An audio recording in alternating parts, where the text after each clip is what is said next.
Bismillah. Saya buka dulu ya.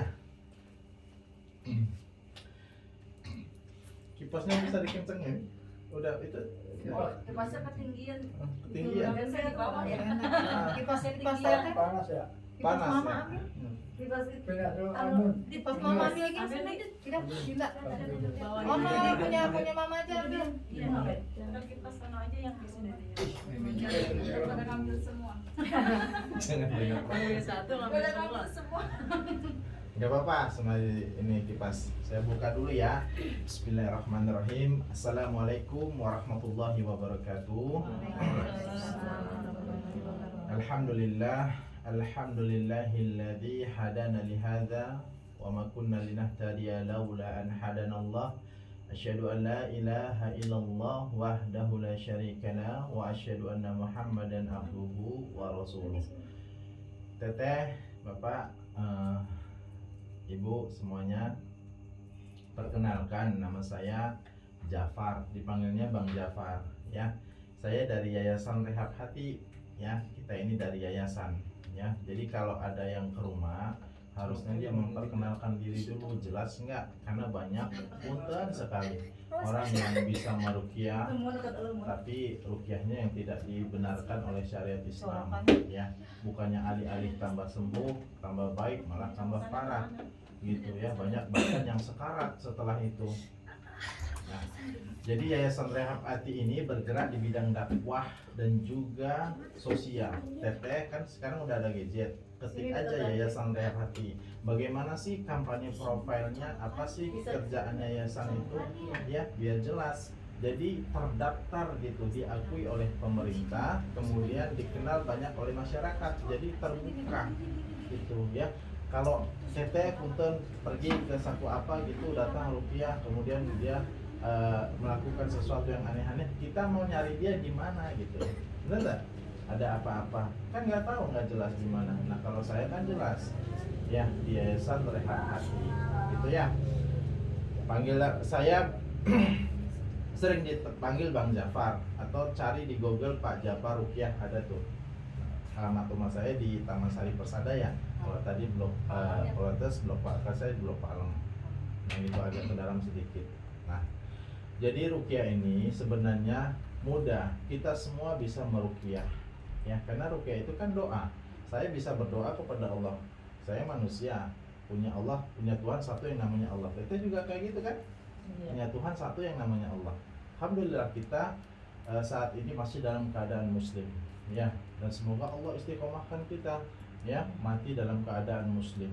Karena banyak orang di luar sana ya, di Palu di mana itu dia muslim hari ini belum tentu akhir hayatnya itu masih muslim, karena banyak misionaris yang berkeliaran ya, bawa sembako, bawa apa, kayak di Palu itu orang yang lagi berduka dikasih ini, tapi dia bilang puji Bapa Tuhan, puji Bapa Tuhan, syukur pada Tuhan, puji Bapa. Jadi ini yang bahaya.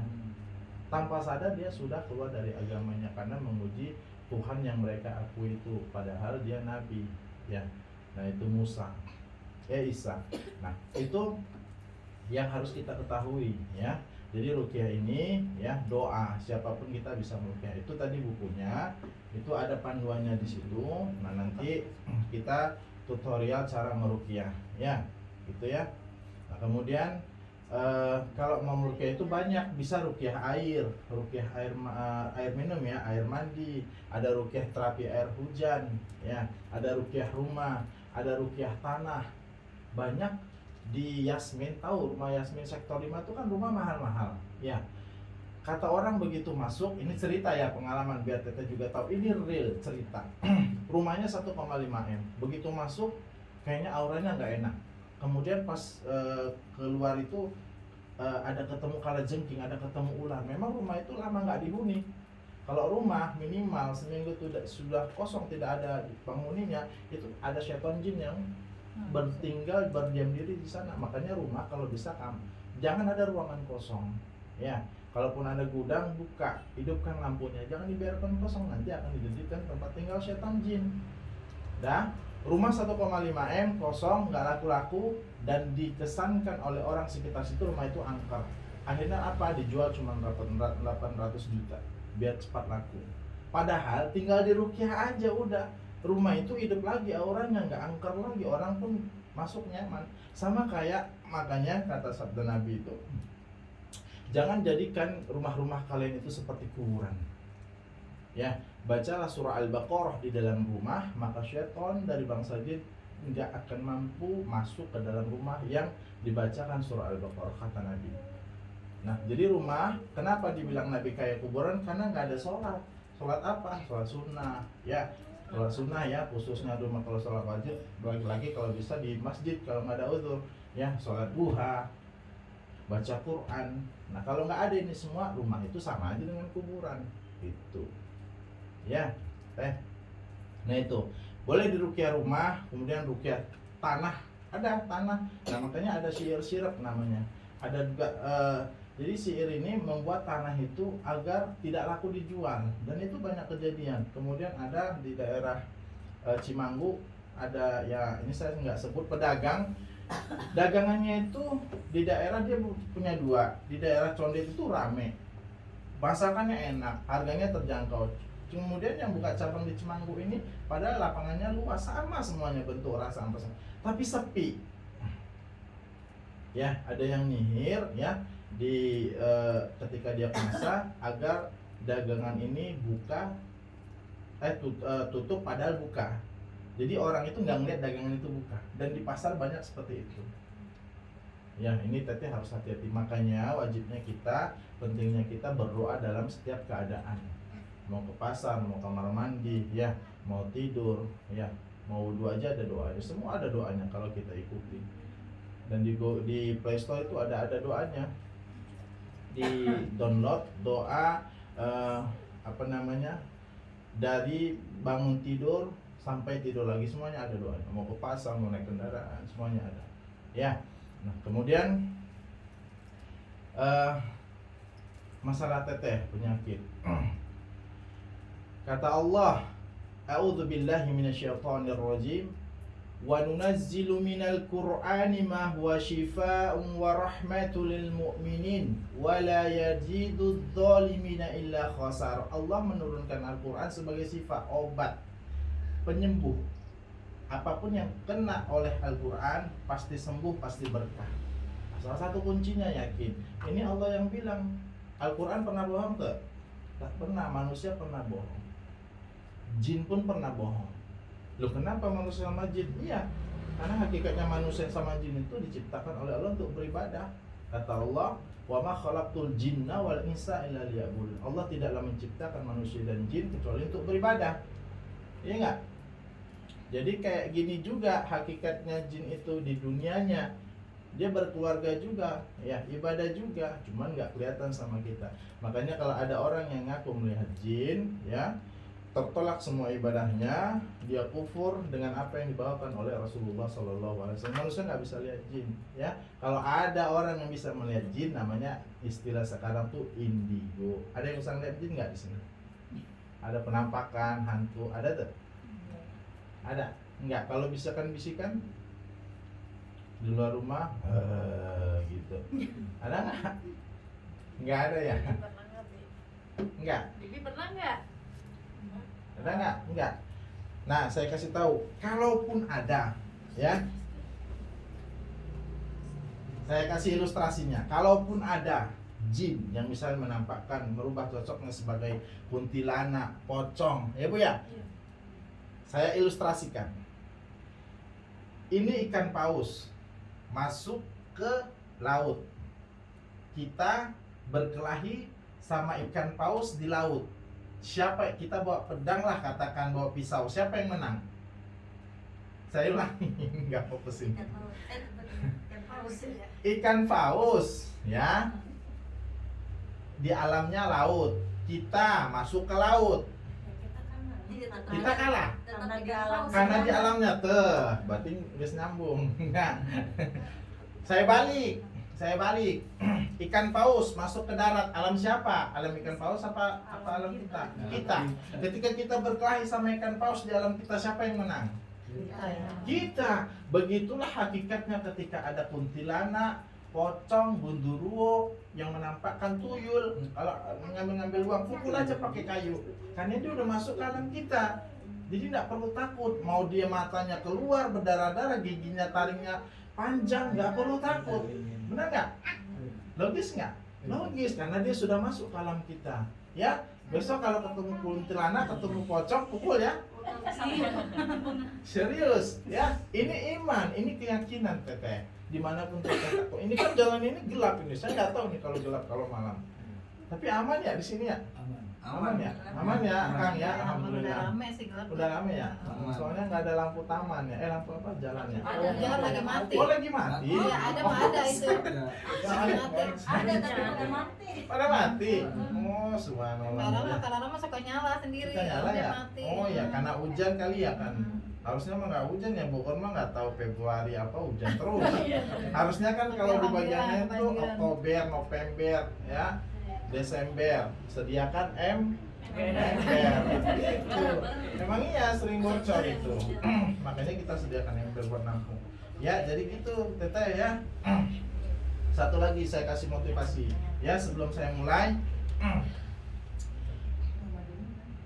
Ini tisu. Ada tisu nggak? Habis. Habis ya udah nggak apa-apa kalau habis mah. Ini bapak tidak. Ada nggak? Ada mah. Ada. Kalau jangan beli jauh-jauh. Kalau ada di sekitar sini mah ambil. Kalau nggak ada di luar mah jangan dipaksain. Ada nggak? Ada. Selembarnya nggak apa-apa buat ini ilustrasi. Udah bisa aja. Satu lembar aja. Anak ke bawah sama Iya itu tinggal ambil. Nah ini nih si bapak nih. Itu kemarin nggak bisa itu dia mah gerak. Tumben pak. Ini ngantong di tis. Oh ke musola ya. Habis. Oh ya maaf ya. Nyampe gak boleh mah. Apa tuh? Udah situ aja tuh udah bagus. Cari gerak oh itu badan gemuk ya. Jujur amat sih. Iya. Bagus sama yang gemuk apa gerawai? Daripada gemuk mah gerawai katanya emang. Atau karena baru minum kali ya hangat-hangat kan. Karena saya dulu kan lagi badan gemuk karena kecil. Iya bu. Iya. Oh, banyak pikiran kali situ mah. Ya. Mikirin apa? Banyak pikirannya kan. Banyak ya. Gula tuh. Pokoknya fokus aja beribadah. Nah sini aja nggak apa-apa ya. Bentar ya. Udah cukup. Sini biar nggak terbang. Ya ini terakhir. Ya sebelum kita mulai. Ini tisu. Terbuat dari apa? Kertas. Tisu. Boleh nggak ini? Bentar ya. Boleh nggak saya pijak? Boleh. Boleh tisu. Pijak ya. Nggak apa-apa kan? Iya. Berdosa nggak? Enggak. Ini pena. Saya tulis tisu ini. Ngap ya kalau saya tulis tisu ini dengan tulisan lafaz Allah. Allah. Ya, anggap udah tertulis ya, ini pena. Nih. Boleh saya pijak nggak? Kenapa? Ada lafaz Allah ya kan? Alhamdulillah berarti kita beriman. Dosa dan nggak ada kaum muslimin yang beriman kepada Allah berani memijak ini. Ya, tadi awalnya kosong. Ketika saya tulis lafaz Allah, jadi berharga dia, benar nggak? Jadi orang nggak berani mijak, benar? Nah, tisu aja ya, kalau kita tulis lafaz Allah, baru satu kalimat aja Allah, orang nggak berani mijak. Bagaimana kalau di dalam diri kita ada Al-Quran? Berkah tidak kita sebagai manusia? Masuk? Tisu yang nggak punya harganya, ya ditulis lafaz Allah aja jadi berharga dia. Nggak berani orang mijak. Yang nggak harganya tadinya saya bisa pijak. Apabila Al-Quran itu sudah masuk ya di dada atau di hati, di diri kita semuanya, insya Allah kita akan jadi berkah hidupnya, berkah fisiknya, berkah usianya. Coba, punten sekali ya, kita muhasabah. Kenapa kita selama ini kena penyakit? Kenapa selama ini kita urusannya susah? Kenapa selama ini kita apa-apa selalu belum dikabulkan sama Allah? Mungkin karena kita masih jauh dari Al-Quran. Ya. Jadi mulai sekarang ya saya datang ke sini. Tadinya teh saya itu aduh ini teh kalau lama mah saya balik aja gitu. Karena takut kemalaman kan, gak enak. Rupanya sudah pada ngumpul, masya Allah. Nah jadi saya datang ke sini sudah atas izin Allah. Sudah semuanya skenario Allah masuk dan datang sampai saya duduk di sini. Ini nasihat.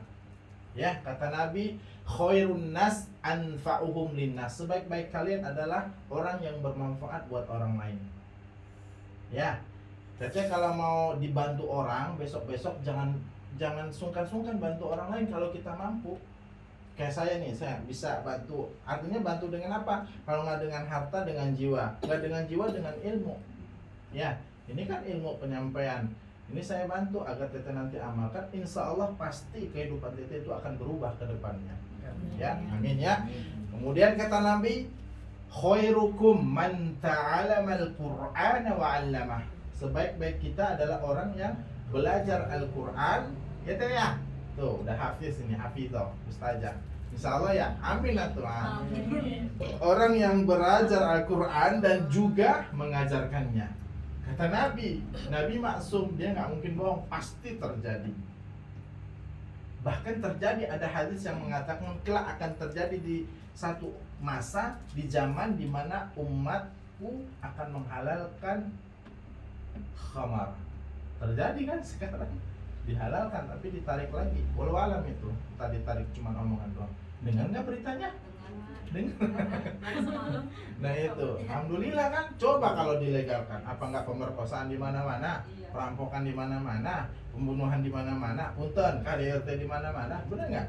Itu kan faktor penyebab dan banyak lagi yang lainnya. Alhamdulillah kan.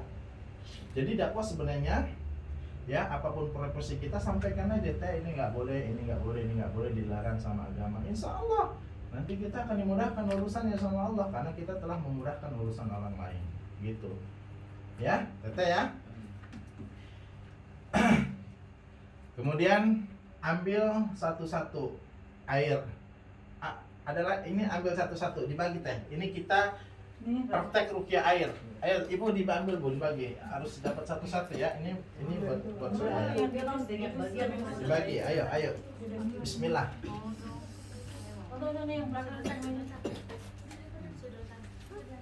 Sedotan boleh. Minum dikit ya. Nun.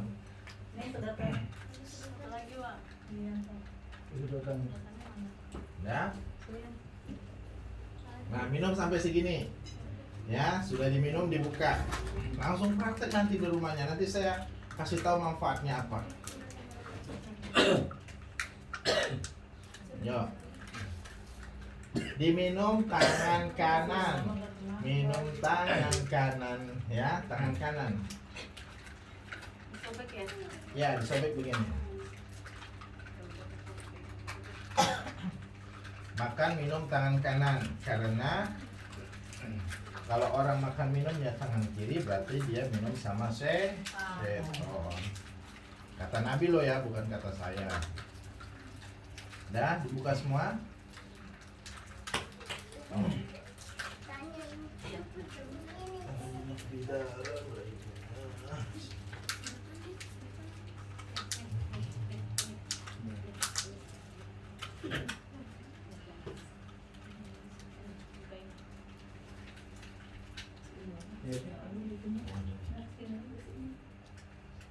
Apa bu? Tapi ayo kunci mah. Ayo kunci. Neneknya di depan ada. Oh, suruh ke sini mah. Gimana kalau mau itu si Teteh, karena kan sudah lama ya, ada di Bekasi namanya di karantina sebulan ya. Tarsono. Tarsono aja Pak. Tarsono kalau mau nanti saya kontak di sana. Jadi ada yang khusus untuk perempuan, ada laki-laki dipisah, perempuan aja gitu di karantina. Nanti gimana nanti prosedurnya? Nanti kita bicarakan sama ustaz di sana. Jadi banyak ya di sana itu puncak lihat ya, ada yang gangguan, yang hamil, tapi dia nggak terima sama hamilnya. Ini kan gangguan, ini kan rezeki amanah Allah. Dia nggak suka, gua bikin gini, udah dibawa sana aja. biar di terapi, biar di apa, jadi di rupiah ya, dinasihatin, di tarbiyah.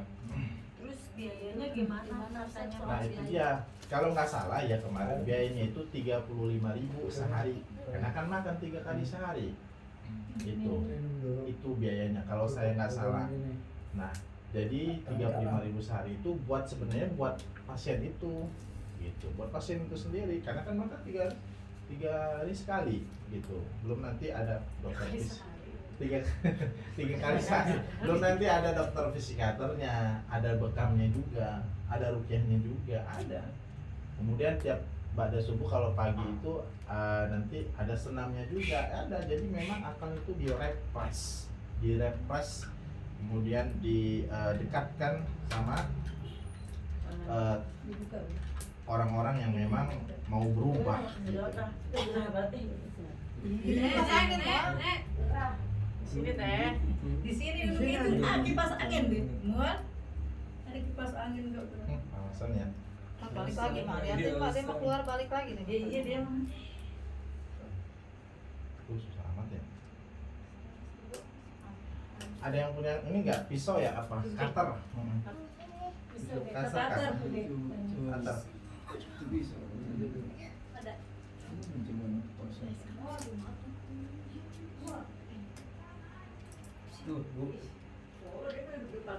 Iya susah bu kalau gitu mah. Karena kan apa ya, ada dorongan alam bawah sadar.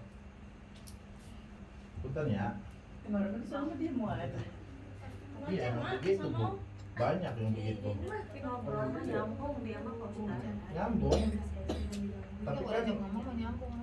iya, tapi kan ada perilaku yang punten ya, yang nggak seperti orang pada umumnya kan Iya. gitu. Tuh. Kalau bisa sendirian saya ngomong sendiri, ketawa sendiri. Iya. Banyak yang begitu.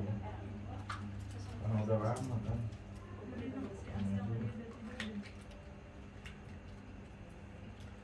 Nih bahaya kalau belakangan kita. ini akan ini kayak membacakan. Iya, bajakan.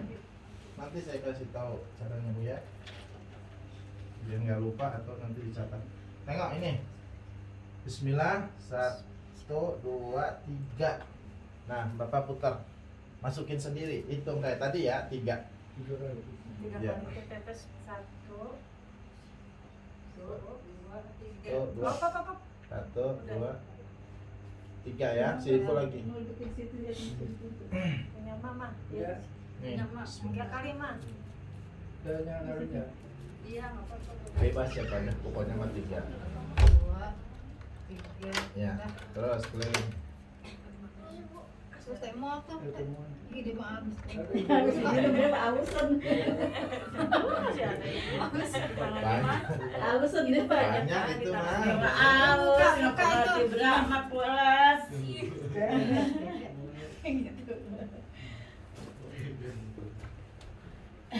Lapar dia. Ih, lapar.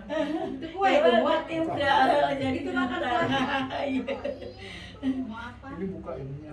Buka, buka. Dia jadi udah habis buka apa? Masih ada.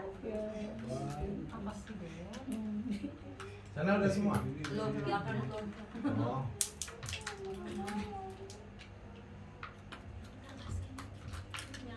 Kasih semua. Belum sama-sama. Anak-anak dulu siapa yang bisa? Udah anak-anaknya udah bisa baca Al-Fatihah? Udah. Nah, itu enggak apa-apa, bareng Apa sih aja. banyak apa sih? 3 kali. Obat apa sih? Itu ini daun bidara, Bu. Itu minyak bidara. Tadinya sama daun diolah jadi minyak. Kamu yang penjara. Heeh. Kemarin yang minum siapa, Bu, daunnya? Jadi pada minum. Minum semua.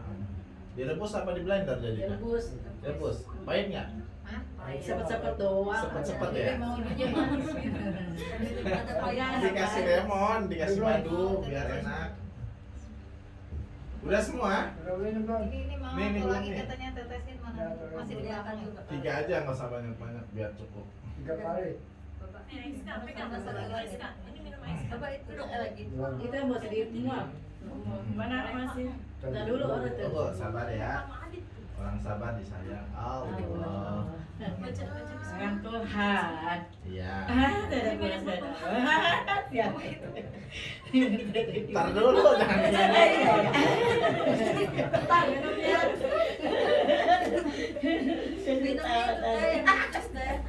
Mana anak? Minumnya yang gitu, Teh. Ayo. Nih, minumin. Ini ya. Biarin itu bentar. Nih, maaf saya harus minum. Ya nggak apa-apa. Dah diangkat semua yuk, angkat semua. Kita baca Al-Fatihah sapu aja, baru siap itu Ayo, dikasih. ayo, tangan kanan, tangan kanan. Duduk, duduk. Dekatin di mulut ya, gini ya. Tangan kanan. Gini teteh, tangan kanan teteh. Tangan kanan, tangan kanan. Gini, gini ya nak ya, tangan kanan ya. Iya. Ikuti saya ya. A'udzu billahi minasyaitonir rajim.